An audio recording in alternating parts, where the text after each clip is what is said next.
Ndugu wana wa Afrika, Ubuntu Bantu, mimi ni Chionda wa Chionda, na hii ni podcast ya fikra huru za Mwafrika, na hii podcast inaitwa Fikra Pan Africanism Podcast na kitengo cha fikra huru za Mwafrika.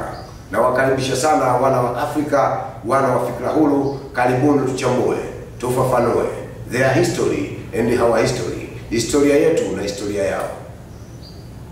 Nani kaiba, nani anayo kwake?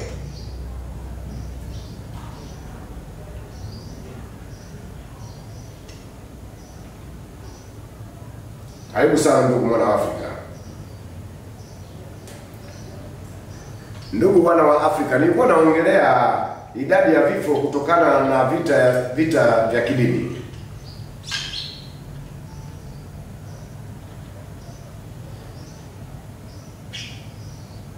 Wanasema kulingana na Encyclopedia of War, kati ya vita 1763 zilizorekodiwa, 123 karibu 6.9 zipatikana kuwa vyenye sababu kuu za kidini. Makadirio ya jumla ya vifo kutokana na migogoro ya kidini recorded history kati ya milioni 16 hadi milioni 31.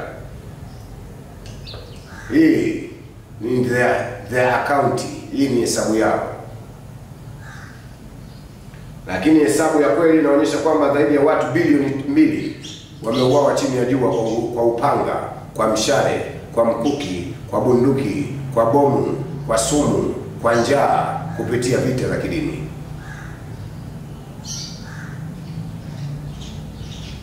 Vita za kidini.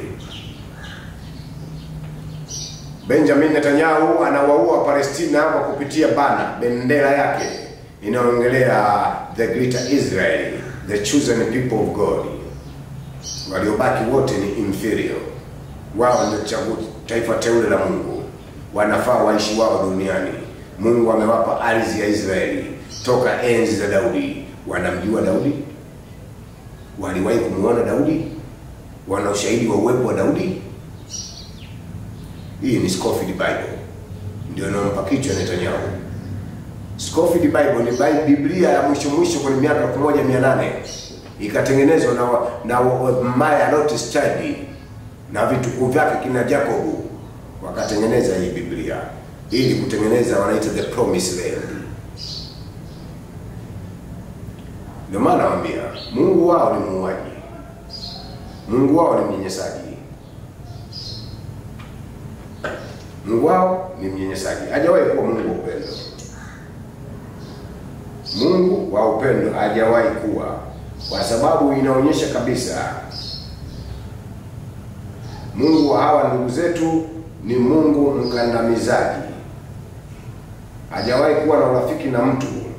Yeye anawaza damu. Yeye anawaza damu. Hajawahi kumuonea huruma yoyote. Anajifikiria mwenyewe. Yeye ni binafsi. Na hili tunaenda kulikataa, kwa sababu hili tunaenda kulipinga kwa 100%. Tunalipinga, sio siri. Tunapinga kwa kweli.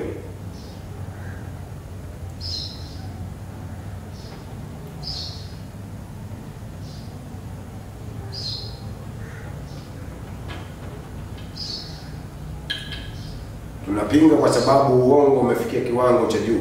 Wanadamu wanapotea.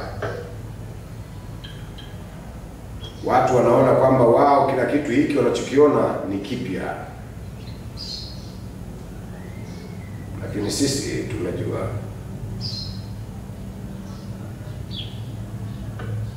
Sisi tunaelewa kwa sababu sisi ni watafutaji.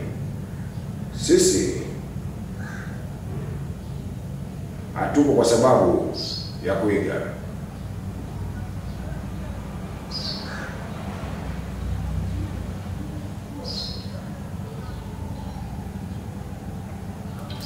Kwa sababu ni hivi. Kwanza ngoja niwape history moja. Nasema Yahuda itihamu Mungu. Yes, the son of Yaakov. Wanasema Yashalai, were black skinned people of Afro-Asiatic. Watoto wa Yakobo ni watu weusi ambao wakiwa unaitwa Afro-Asiatic, na maana Afrika imebeba na nusu ya Ulaya ambao unaita Arabia.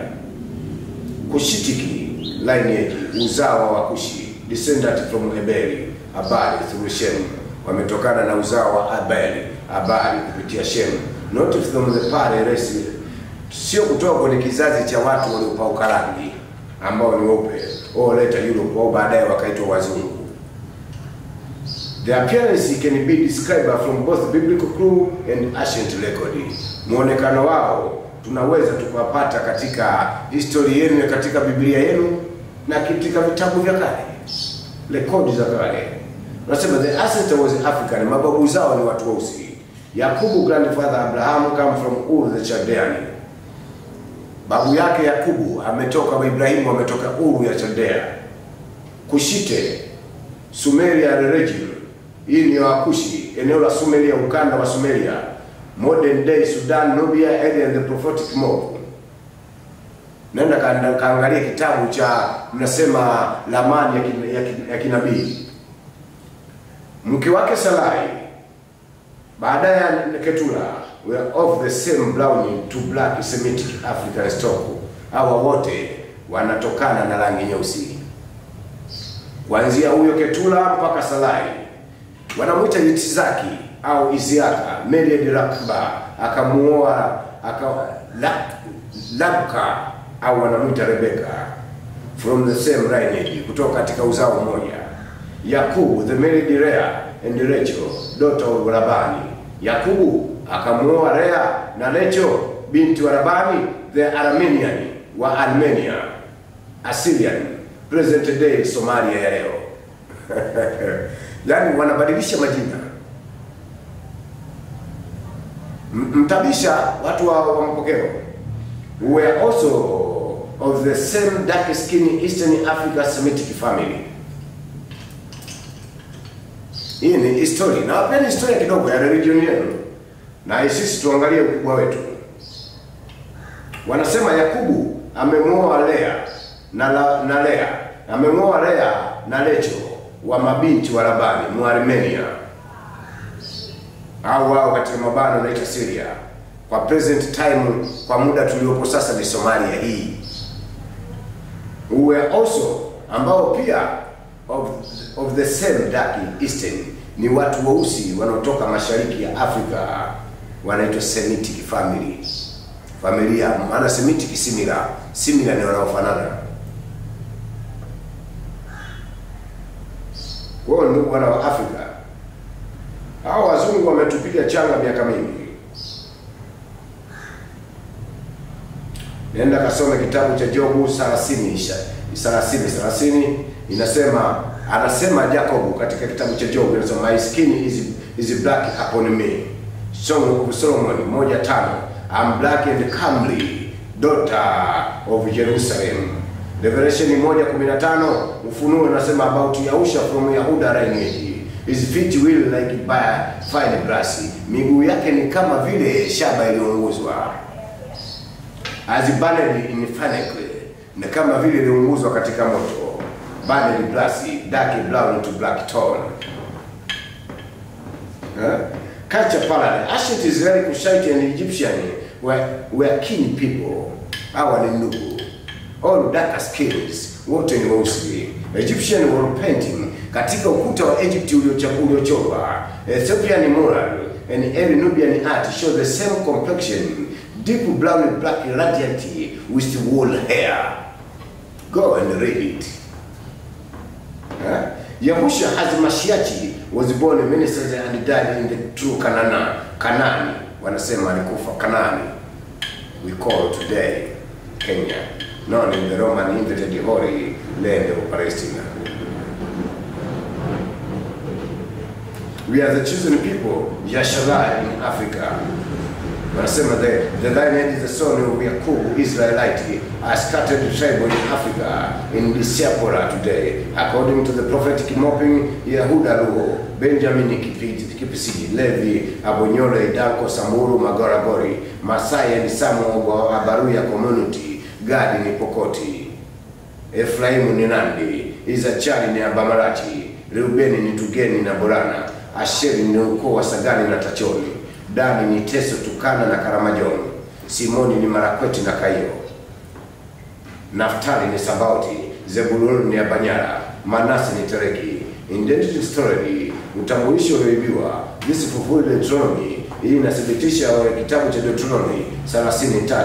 Yehova will gather his scattered people. Mungu atawakusanya watu wake waliogawanyika, and they return to them to the land of their father, na watarudi nyumbani katika ardhi ya baba yao.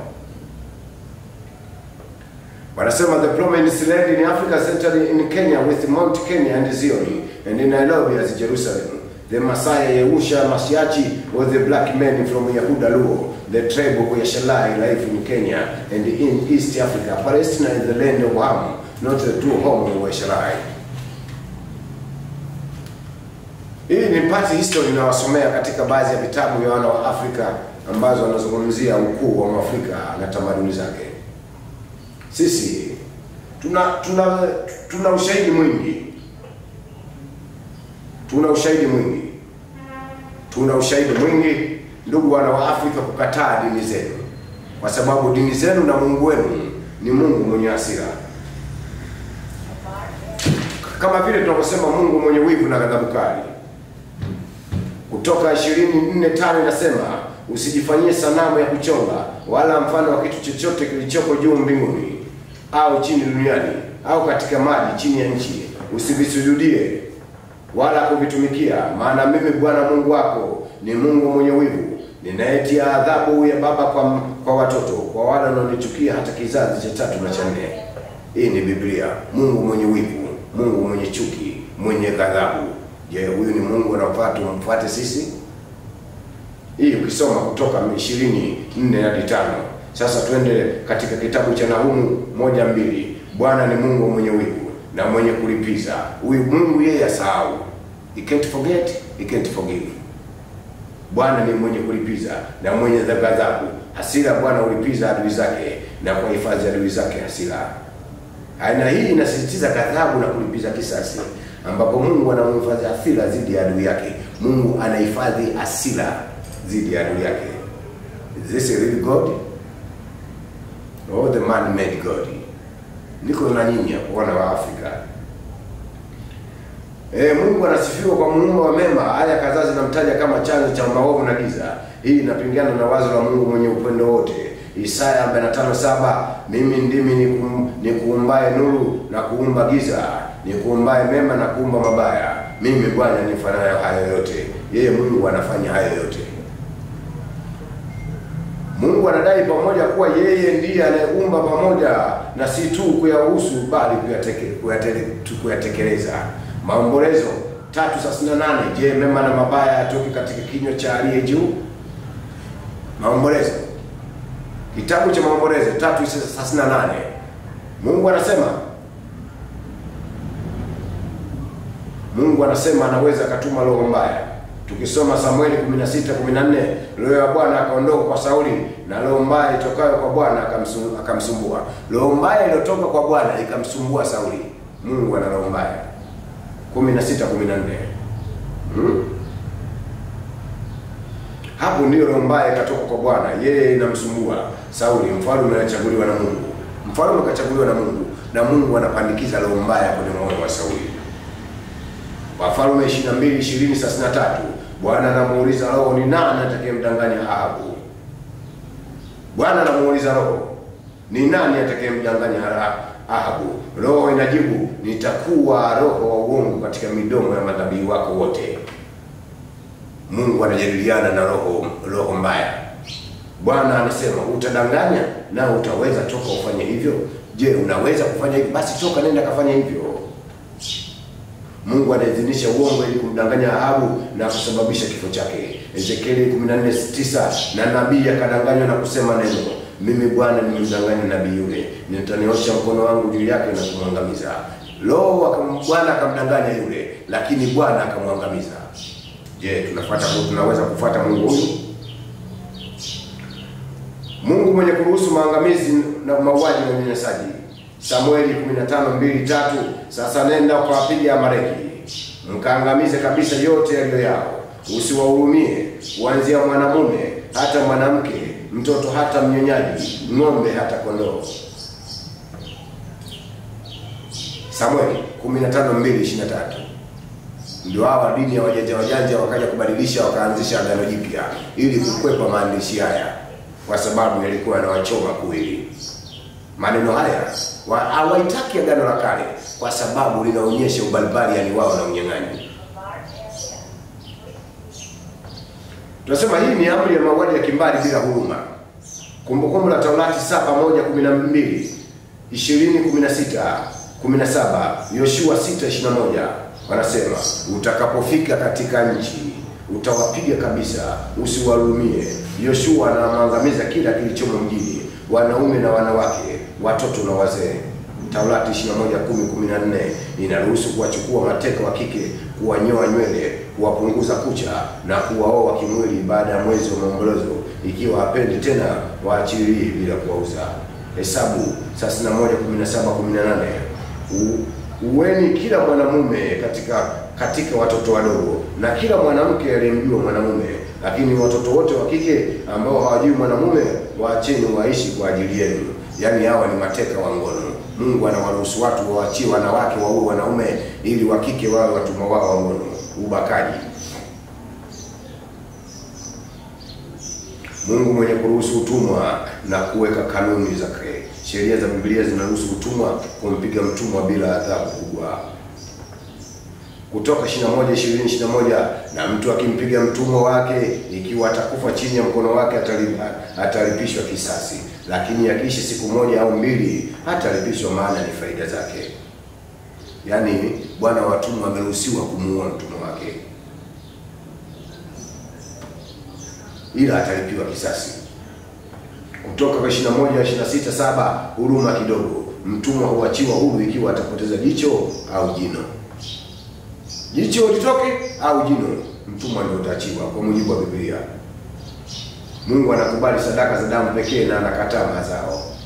Mwanzo 4:3-7, Kaini analeta mazao lakini Mungu anakataa. Habili analeta kondoo na mafuta na Mungu anakubali. Hii inaonyesha upendeleo wa damu. Mungu huyu anapenda damu. Damu ndio stare yake. Waamuzi 11:39, Yefta anaweka nadhiri na kutoa binti yake sadaka ya kuteketezwa na Mungu anaruhusu bila kiingilia. Hii ni ibada ya Baali. Mungu anakubali ibada ya mtu kuchoma moto, anapenda harufu. Nikirudi katika Lost Book of Winky, Enlil anasema nasikia harufu nzuri ya nyama inayochomwa. Wakati baada ya Zibusudura au Nuhu kupona katika mafuriko yaliyotengenezwa na Enlil, ndio huyo anajiita Yahweh leo au Yehova. Akaamrisha mafuriko, akamwamrisha Inki alete mafuriko ili wanadamu wafe kwa sababu wanapiga makelele na wasumbufu. Inki akatumia uwezo wake wa maji na kushambulia. Wote wana Afrika.